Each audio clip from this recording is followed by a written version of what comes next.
For this episode of Let's Talk Jinx, it's patch notes, patch 12.4. And with that being said, there are kind of a couple things in here, and usually when we talk about patch notes, even if there's no Jinx changes, we'll talk about other AD carry changes, because Jinx versus them in the bottom lane might be changed depending on how much someone's getting buffed or nerfed, of course. But there is Renata Glass, however you pronounce it. She will be hitting the Rift as a support champion. That was the last video, as a matter of fact, that we did last week, if you want to go check that out, to get a more in-depth idea of what we're thinking, how Jinx and her are going to synergize in the bottom lane, or playing against that support will be like.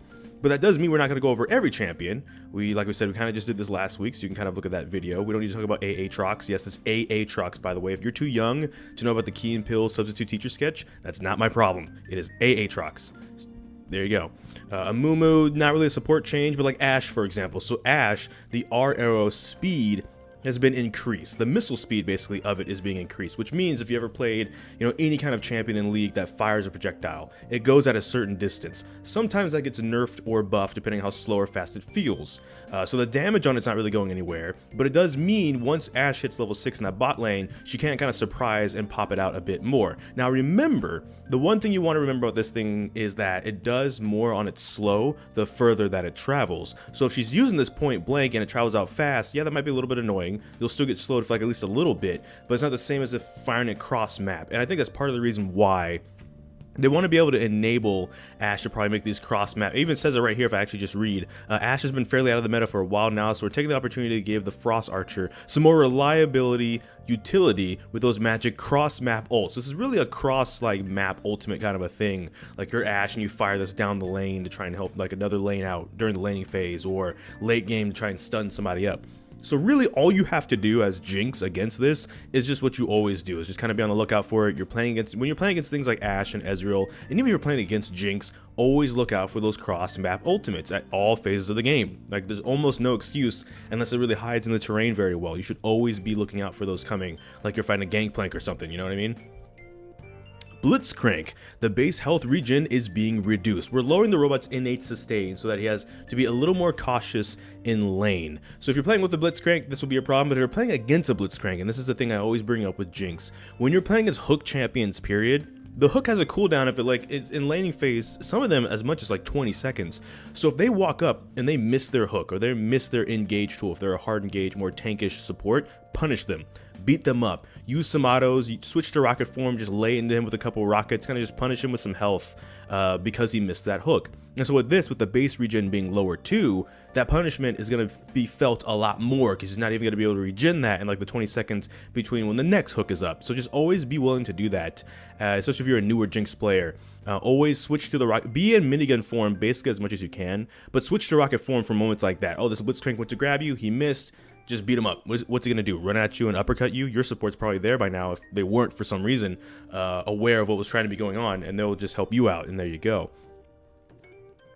Mundo, not really. Alawi, not really. Callista, base armor increase. So this is the opposite of the Blitzcrank change, where the Spear of Vengeance hasn't been very scary recently. We're buffing her so she can play more aggressively early and survive lane more rapidly. This is basically, like I just said, it's the opposite of Blitzcrank. If you're going to harass Callista with rockets, something a little bit more in the harass territory, only slightly more to completely be honest, but it's still there, just something to note about. If you're really a numbers person and you go like numbers by numbers, 5 auto attacks does this, 10 auto attacks does this, calculate this in, the armor's going from 21 to 24.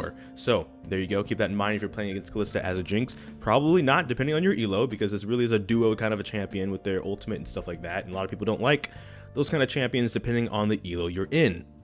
Lucian, meanwhile, is having the Q mana cost decrease. The Sentinel of Light hasn't actually seen much light this season, so we're letting him use his shining spells more aggressively before he gets Essence Reaver. Essence Reaver, I still like the Essence Reaver kind of like, maybe it's like an old-fashioned build. I know a lot of people like Blade of the Ruined King on Lucian. If I'm playing Lucian, I still like the mana spamming, spell slinging kind of style that he can be. So this is kind of nice. But the mana cost looks like it's only going down by 2 at level 1, 4 at level 2, 6 at level 3, and you're probably at a laning phase if he's not maxing Q, he's maxing like E or W. Probably not W, but probably possibly E.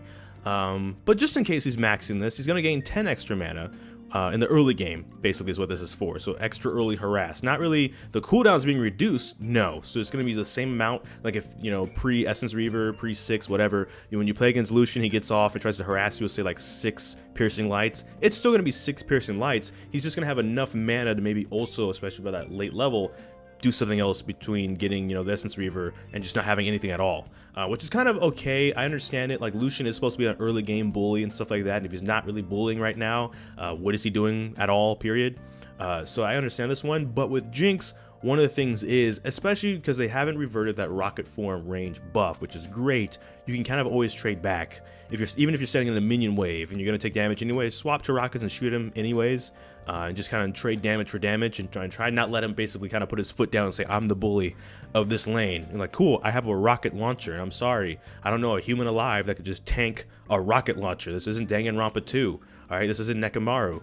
So, sorry, Lucian, that's not your job. So, or job. I think I said the word wrong there, but oh, who cares? No one's probably watching this long.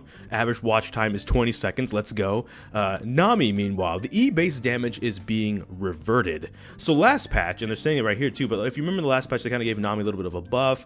The Tide got a little bit of a small nerf to Nami's E, and they adjusted it to her passive instead. It looks like they're taking that on-hit damage back though. So if you've been getting harassed by Nami a lot, if you've been seeing an increase of Nami a lot, and it was because of this particular move, you're probably gonna see a little bit less. If you're playing with Nami, she's not going to have as much damage as she maybe already did, but that's kind of mainly your job anyways, even when you're playing with a Nami who can be aggressive, which is kind of nice, don't get me wrong, but like, your job's kind of to finish people off. We're good to go. Jinx isn't getting nerfed. Lethal tempo changes seem like they're okay for Jinx at least, so she's not getting touched still yet another patch. Great. Keep that in mind though. Let's see, Nico, not so much. Nunu and Willa, Kiana, Rumble, Set, the boss, Veigar, Xayah. There we go. E damage amp based on crit chance increase. So I play Xayah wrong on release. For those of you back in like 2016 when Xayah was released, maybe it was 2017. No, 2017 was Kaisa?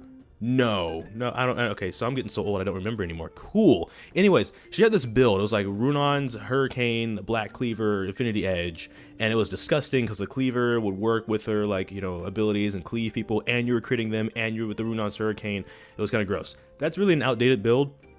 But what's nice about this, I guess, is that the critical strike chance multiplier is going from 0.5 to 0.75 damage per 1% crit chance. So you're going to be critting the multiplier about a quarter more per crit chance that you build too. So basically you don't want to probably build that Black Cleaver if you're still building that. You want to build more crit items to get that crit multiplier kind of going. But that being said, because it seems like it's a scaling thing, this is probably not going to affect the Jinx Xayah matchup early if you're the Jinx in this scenario. She's still going to probably do as much damage as usual, even if she's rushing down a crit item like a Zeal even or something like that. In the early game, there's not a lot of damage behind the crit, so the crits aren't necessarily that disgusting yet. So keep that in mind. But in the late game, if this is something you kind of struggle with, Xayah as a Jinx, positioning and wise, keep that in mind. The damage is going to be a little bit more disgusting. So if you see a Xayah especially going in after you, you kind of want to respect it maybe a little bit more, and keep your Flame Chompers ready to go as well. Zuri, however you want to pronounce it. There's quite a bit here, but the uncharged basic attacks, base damage and AP ratio decreased, damage amp against low health enemies increased, charge basic attack slow rate and duration decreased, Q base damage decreased but now also multiplied in crits, access, attack speed and AD ratio increased, W slow speed decreased, cooldown increased early and now decreased with rank, E decreased or cooldown decreased, R bonus attack speed no longer increases with rank. Also they took her dental, they took her healthcare, they took her 401k, there you go. Zuri Sparks still has a bit more shock than she needs, so we're nerfing her overall power in a way that should hit her bruiser build harder than her crit builds. And so for those that don't watch pro play, by the way, that's now back in full swing now that we're past the Chinese New Year and like the China region and Koreas have come back to playing as well. Zuri's actually popping up now that Lethal Tempo kind of nerfed some of those champions like the Caitlyn's, like the Jins even a little bit, Jinx, Aphelios. You've seen Zuri pop up as well because she's now been enabled in pro play, and she can be pretty good. She's not like an automatic win kind of a champion. Jinx actually, as a matter of fact, in some of the pro play matches I watch, still beat her pretty handedly for that matter. So in terms of this particular matchup, you still should be okay because Jinx already kind of had an edge, and now they're nerfing Zuri even more. And again, Jinx is not receiving any nerfs. It was just that Lethal Tempo change. We're good to go. Jinx should be at this point definitively the stronger one. It doesn't mean you can't lose the matchup. It doesn't mean the matchup can't be difficult, but you should have even like an advantage at this point. So make sure to take full advantage of that, so to speak. So allied item pings now available. It's what we need more of is allied pings. That's for sure. Systems, objective bounties, ARAM. Is Jinx getting any buffs or nerfs in ARAM? No, we can ignore ARAM. Behavioral systems, no one ever gets punished when I report them, so we can skip that. Bug fixes, let's see, and then the skins, of course. So we're not a glass. The Admiral Glass skin is coming out. The Shockblade, Shockblade Kiana, Shockblade Zin, Shockblade Cassidon, Firelight Echo, finally. And Brave Phoenix Xayah Prestige Edition. Also, that's why they're buffing Xayah. They're giving Xayah the Prestige skin. I forgot about that. Right. I'm more excited for the Firelight Echo skin, finally, from Arcane. Yes, that's actually one of the times we can say yes, from Arcane. And it works out. And obviously some chromas for the skins, and that is all for the patch notes. So, thank you so much for watching this video. Make sure to like, comment, and subscribe. Hit that bell notification, the actual subscribe button. And I made that joke about average watch time earlier. It's not false, by the way, but I'm not really saying that to take pity on me. But I'm going to say, if you made it this far in the video, I'll say something that only you will know from making it this far in the video. And that is, guess what? Apparently, I don't know if this is confirmed, so don't, run away with this as fact, but it's possible Jinx is getting a prestige skin. So, there's leaks about that. I don't know if it's 100% true, but if it is end up being true, but it's like still in the works, what kind of prestige skin do you hope Jinx gets? Comment with that in the comments below and confuse people that didn't make it this far. So, that being said, I don't know which video will be next, because I have a lot of kinks. So until next time, take care. ggGetJinxed. Thank you for watching, and enjoy pizza responsibly.